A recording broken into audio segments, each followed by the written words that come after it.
help! She's gone! Oh my God, he pulled her under! This is emergency services. Tell me exactly what happened. The whale! It grabbed her! We can't stop it! Where are you right now? SeaWorld, Orlando. At the pool, please, it's chaos.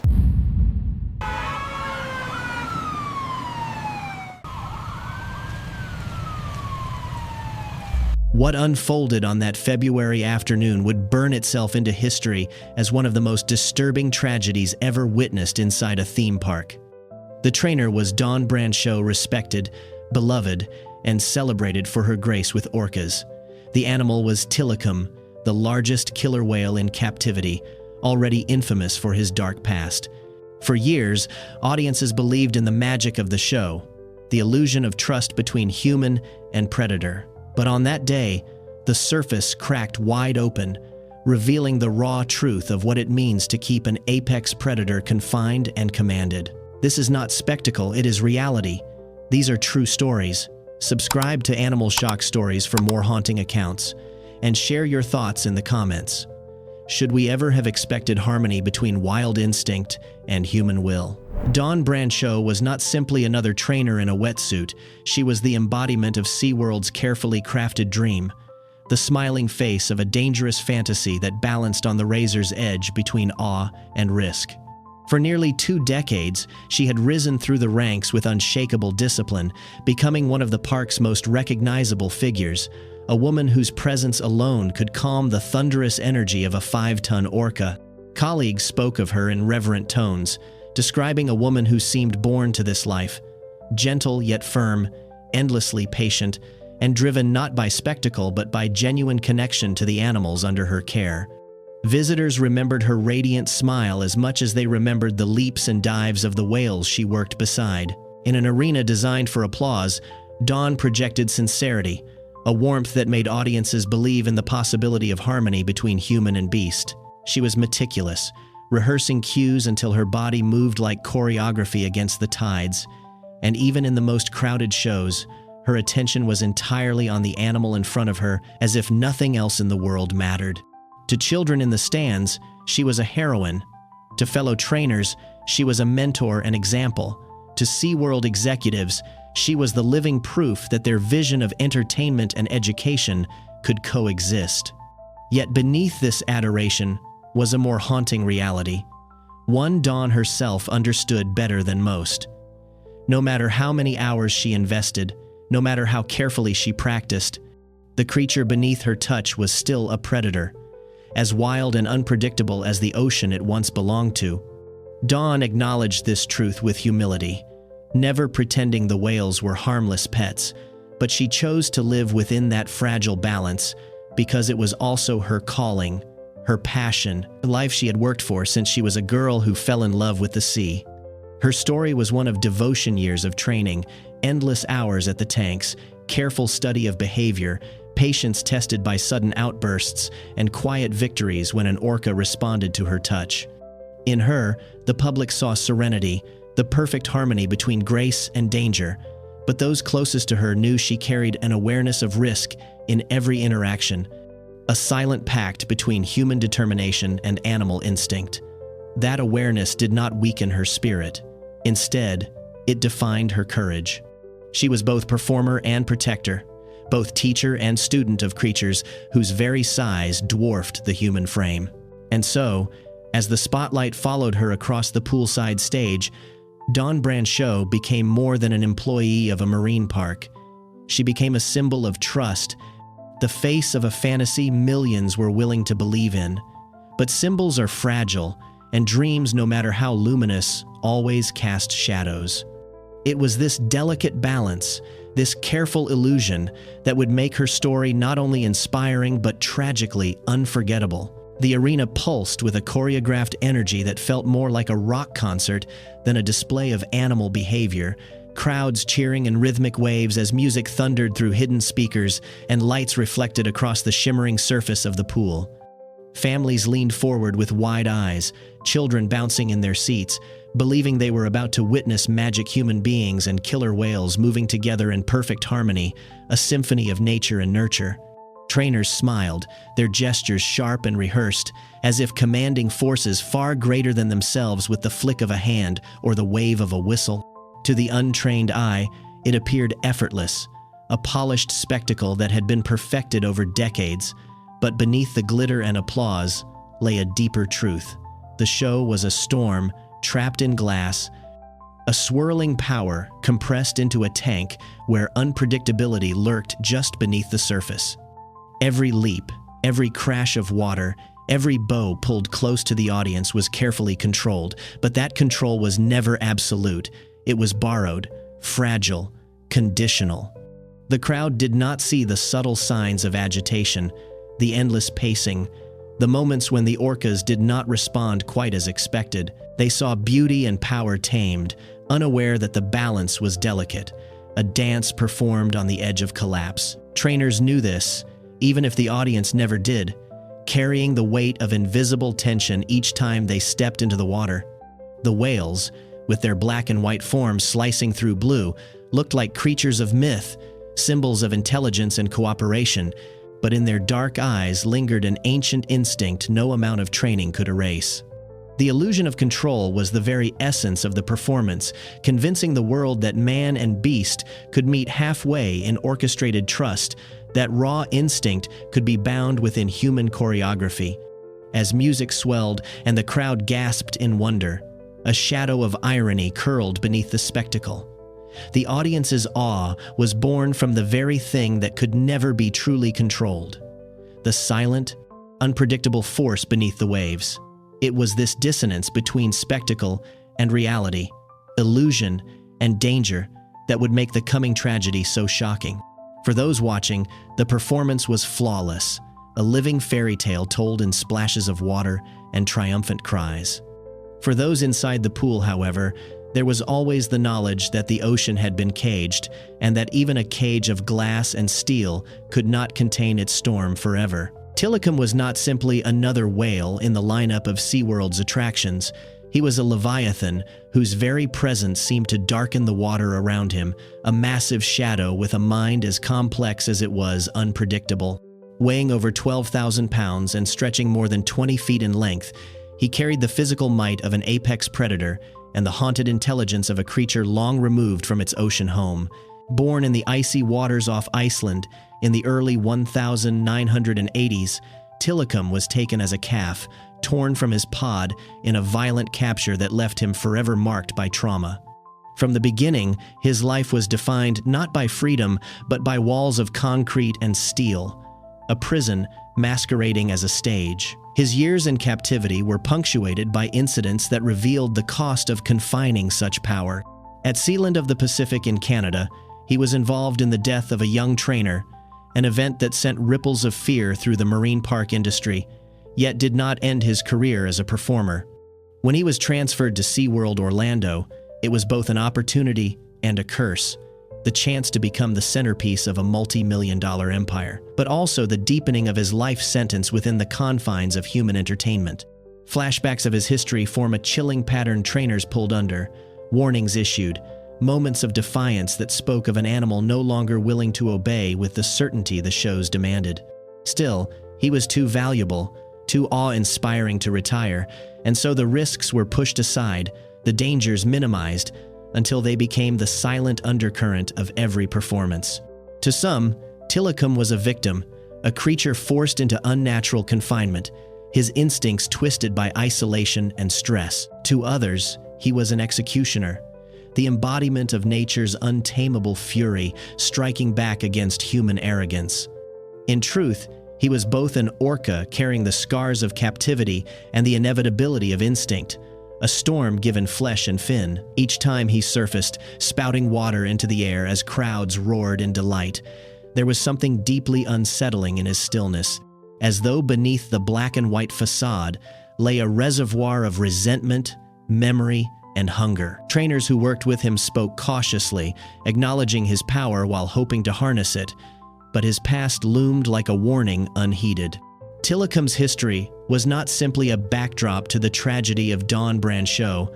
It was a prophecy written years before, a reminder that no matter how polished the stage or how radiant the smile of the trainer, Some forces cannot be contained without consequence. He was the victim of a system that commodified him, and yet he became its most terrifying reminder that control is never absolute. In his story lay the seeds of inevitability, and when the final moment came, it was less a surprise than the fulfillment of a shadow that had always lingered in the water. Dawn's relationship with Tilikum was a study in contrasts, a delicate bond built on trust, discipline, and unspoken awareness of danger. While many trainers regarded him with caution, keeping their interactions to the strict minimum demanded by safety protocols, Dawn devoted herself to understanding him with the same patience and care she brought to every animal under her charge. She approached him not as a spectacle, but as a sentient being whose moods and behaviors had to be read like a complex language written in ripples and glances. Each movement of his massive body, each flicker of his eyes, was something Dawn studied, cataloged, and responded to with the precision of a scientist and the empathy of a caregiver. She was methodical, repeating hand signals until they became second nature, rehearsing her own responses so thoroughly that she could adjust in an instant if something went awry. And yet, beyond that discipline, there was warmth. The way she would rest her hand gently against his skin, the way her smile seemed to soften the imposing weight of his presence. Those who watched her at work often believed she shared a kind of silent dialogue with Tilikum, a private understanding beyond the reach of the audience. But beneath this intimacy, the warnings remained. Trainers knew Tilikum's history, and they whispered about his unpredictability, the moments when he resisted or lashed out, the chilling memory of earlier incidents that still hung over him like a storm cloud. Dawn acknowledged those dangers but never let them harden into fear. Her trust was not naive, it was intentional, chosen with the full knowledge of the risks. In this, she embodied the paradox of her profession. To step into the water each day meant accepting that the line between cooperation and catastrophe was impossibly thin. She trusted in her training, in her bond with him, in the belief that empathy could build bridges across the abyss of instinct. And for years, it seemed to work. Together, they created performances that dazzled audiences and reassured skeptics, a vision of human and predator coexisting in harmony. Yet, even as Dawn reached out with compassion, Tilikum remained what he had always been, an apex hunter, carved by the sea and driven by instincts that no training could erase. It is here that the haunting question lingers, one that has echoed since the day of her death and refuses to fade. Can love ever tame what was born wild? In the days leading up to the final show, small details began to surface, fragments of behavior that hinted at the tension simmering beneath Tilikum's immense frame. Trainers noted the restless circling, the way he moved along the perimeter of his pool with an almost obsessive repetition, as though trapped in a cycle of frustration he could not break.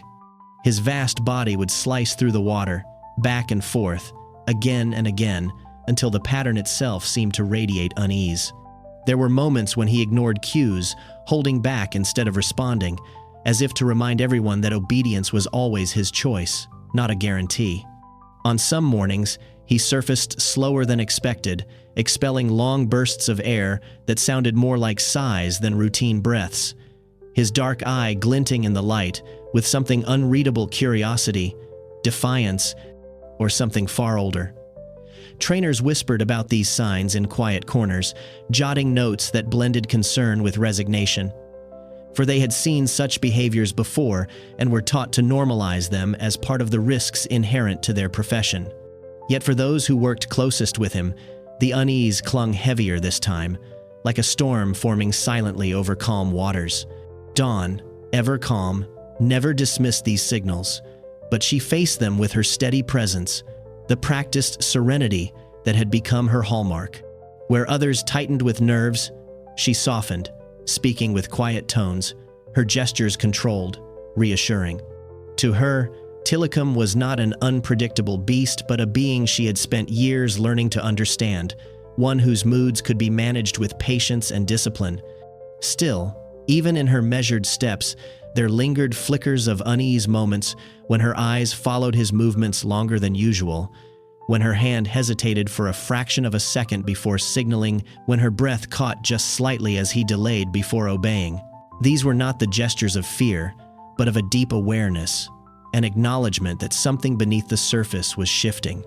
And beneath the water, it was as though a shadow thickened, growing darker with each restless circle, each long exhale, each refusal to move on command. It was a shadow no audience could see, no executive would acknowledge, but one that the trainers felt in their bones.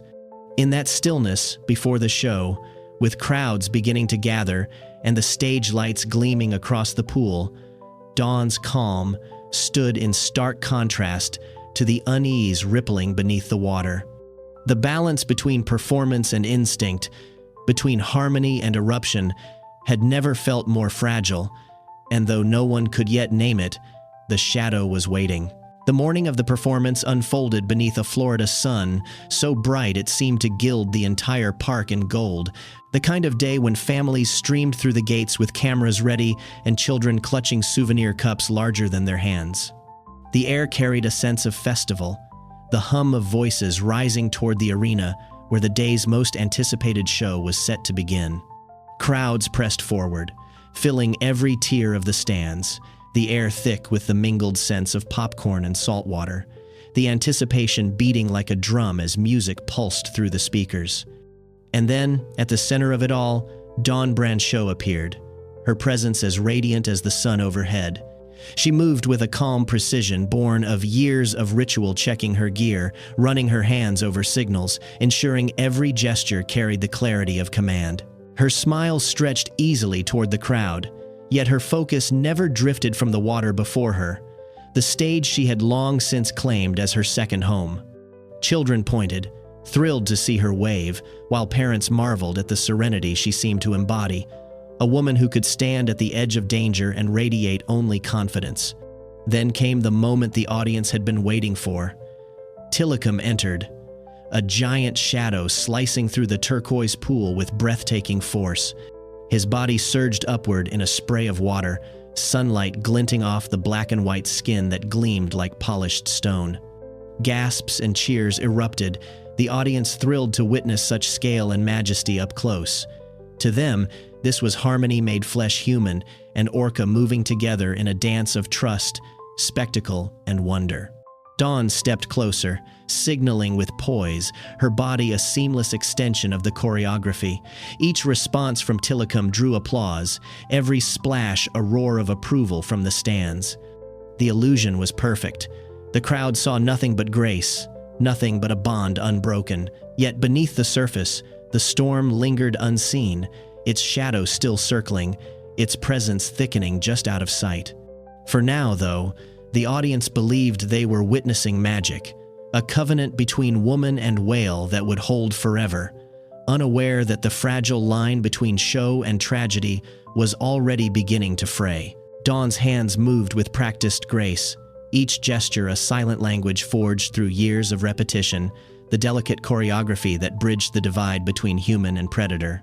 A subtle sweep of her arm sent Tilikum gliding across the pool. A crisp flick of her wrist called him to rise, his immense body breaking the surface with theatrical precision. In her pocket, small rewards of fish waited, each one offered with perfect timing to reinforce the illusion of control, a ritual as old as the shows themselves. To the audience, it seemed effortless, a dance between two partners who trusted one another completely. But beneath the polish, subtle fractures appeared. Tilikum would delay, pausing just long enough to stretch the silence, his stillness a reminder that compliance was never guaranteed. His vast head would hover above the water, eyes fixed on Dawn in a way that seemed less obedient than calculating, as though he weighed the moment before conceding to her request. Dawn responded with warmth, her voice steady, her smile unwavering, radiating the patience that had earned her the admiration of colleagues and the adoration of audiences. Yet that warmth met a stillness that was heavy, unsettling, more silence than harmony. Trainers watching from the sidelines would later recall how the performance seemed to hold its breath, how each interaction felt just slightly off-kilter. Tilikum complied, yes, but his movements lacked fluidity. His responses came with a delay that pressed into the edges of unease. It was, as it had been in the days before, a calm that was not calm. Dawn stood at the threshold of danger and trust, her hands tracing signals with absolute clarity, her voice never faltering, but within her poise lived the quiet recognition that the line she walked was perilously thin. The crowd, blind to this tension, roared with delight, applauding the grand leaps, the splashes, the spectacle that unfolded before them. They did not see the shadow that lingered behind each delayed response, the hesitation that whispered of something deeper, stirring beneath the water. Dawn's warmth sought to cover that silence, to wrap it in reassurance, but the stillness beneath her gestures remained, thick as fog. The show continued, flawless to the untrained eye, but within the silent dialogue between woman and whale, the fragile truth lingered. They were dancing on borrowed time, and the calm before them was the most dangerous calm of all. The shift was subtle at first, so small that most of the audience never noticed it until much later when memory sharpened the details.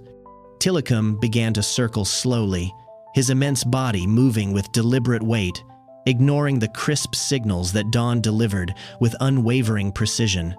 The water rippled differently now, less the playful spray of performance and more the measured current of something brooding. Dawn remained professional, her face composed, smile intact, every gesture made with the confidence that came from years of discipline, but behind her eyes flickered the awareness that something had changed. She adjusted, trying again, her movements calm, patient, as though soothing a restless child. Yet Tilikum did not respond in kind. He drifted, massive dorsal fin cutting the surface like a blade, his pace steady, unhurried, almost contemplative. Witnesses would later describe a ripple of unease passing through the crowd, though few could say exactly why. Perhaps it was the silence that grew between commands, or the delay in his responses, or the way his circling seemed less like choreography and more like possession of the space.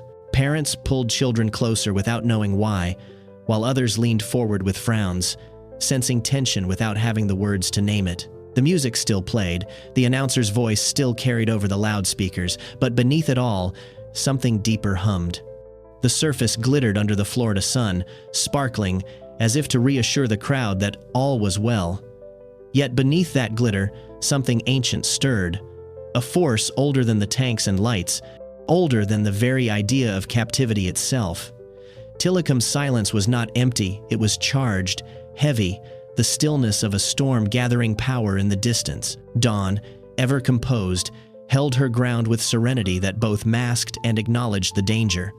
She pressed on, her professionalism unshaken, because that was her role, to hold the illusion together, to steady the line between performance and chaos, but the illusion was thinning. Trainers watching from the wings exchanged quick glances, sensing the same heaviness, and, in the stands, a handful of onlookers whispered to one another, their voices tight, their instincts pricked by something they could not explain.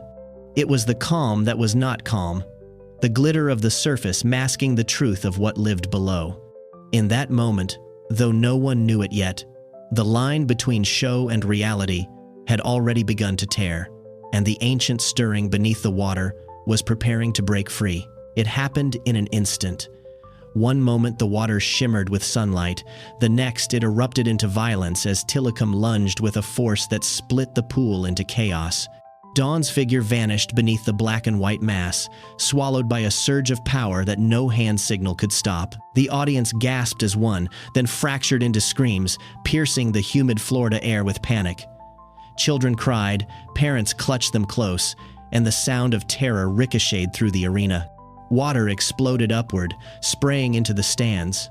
Not the playful splash of performance, but the raw aftermath of thrashing that was primal, unstoppable. Trainers on the sidelines shouted commands, their voices cracking, their bodies frozen between instinct to intervene and knowledge of futility. Tilikum twisted, a leviathan in frenzy, the calm replaced by violent churning, waves crashing against the glass walls that caged him. The illusion shattered. This was no show, no partnership, no harmony, only the raw truth of predator and prey. Seconds stretched like hours, every thrash of the massive tail echoing through the arena like thunder.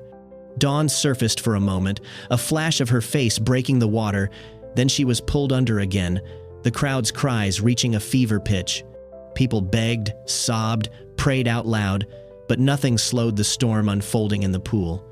Trainers blew whistles frantically, the shrill sound cutting through the chaos, but Tilikum ignored them all.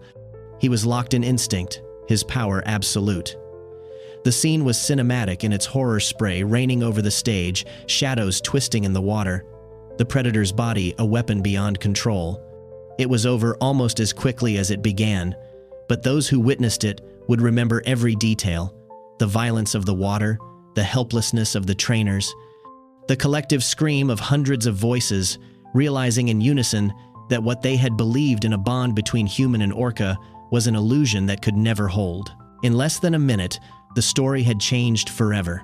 The pool was no longer a stage but a battlefield, and the fragile curtain of safety had been ripped away in front of the world.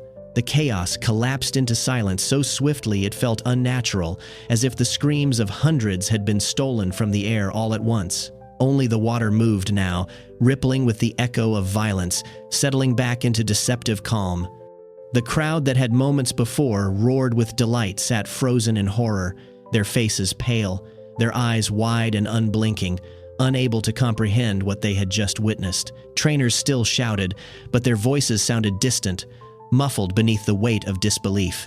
Emergency teams rushed toward the pool, their uniforms flashing against the harsh sunlight, but there was no urgency in their strides that could overcome the truth, already settling like a stone in every chest.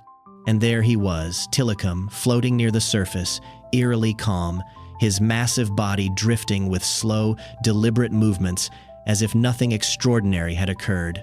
His black dorsal fin cut through the water like a monument, his dark eye visible for a fleeting moment, unbothered by the panic that surrounded him. That calm was perhaps the most haunting of all. The storm had spent its fury, and what remained was silence. Dawn was gone. The absence was unbearable, a void that swallowed the entire arena. Her presence, once so radiant, was now felt only in the absence of movement where she should have been. In the empty stage that moments before had been a theater of trust. Parents whispered to their children, trying to shield them from the truth, while others simply stared, hands over mouths, tears welling in disbelief. A woman in the stands sobbed uncontrollably. A man whispered prayers into his hands, but no reaction could fill the cavern left behind. The stage lights dimmed, the music cut out, leaving only the sound of water lapping gently against the concrete, a grotesque parody of peace. Trainers stood at the edge of the pool, their whistles clutched uselessly in their fists, their bodies rigid with grief and shock, powerless in the face of what had happened. It was not only a life lost, it was the collapse of an illusion that had held for decades, torn apart in a matter of seconds. As the arena emptied in hushed waves, the silence deepened, heavy and reverent, leaving behind an image no one would ever forget, an orca drifting in quiet indifference, a void where Dawn had once stood, and an audience forever changed. In the days and years that followed, the memory of that afternoon lingered like a scar across the public consciousness, a moment that could never be undone, replayed endlessly in the minds of those who had seen it and in the headlines of those who had not. Dawn Brancheau was remembered not only as a trainer, but as a woman whose life embodied devotion and courage, whose final moments laid bare the fragile boundary between human will and animal instinct. The tragedy was not only personal, it was symbolic, a collapse of the illusion that predators could be recast as performers without consequence. SeaWorld's stages had long echoed with applause, cheers, and the sound of triumph, but in the aftermath of her death, those sounds felt hollow, drowned out by a silence that seemed heavier than any ovation. Was this tragedy the price of our desire to turn predators into performers? The question lingers, reverberating with each retelling, unsettling in its refusal to be answered simply. Dawn's story forces us to confront what lies beneath the glittering surface of spectacle, the captivity, the control, the denial of instinct in creatures built by nature to roam oceans, not circle pools. The applause that once celebrated harmony now feels like complicity, and in its place rests silence, solemn, unyielding, haunting. Families who once left the arena with smiles now carry the memory of screams, the recognition that awe had masked danger all along. In the end, it was not just a trainer who was lost, but the fragile dream that man could bend the wild to his will without consequence. The Orca returned to stillness, his massive body floating in eerie calm, as if untouched by the chaos he had unleashed. And perhaps that is the truest image of all. Nature indifferent to human desire, instinct unbound by applause. Dawn's death stands as both tribute and warning, her legacy a reminder of devotion, her fate a mirror of the risks ignored. The stage is quiet now, the crowd dispersed, the memory of spectacle drowned beneath a weight heavier than water. And so the story closes not with music or ovation, but with the image of rippling silence where applause once lived. The water keeps its secrets, and silence endures,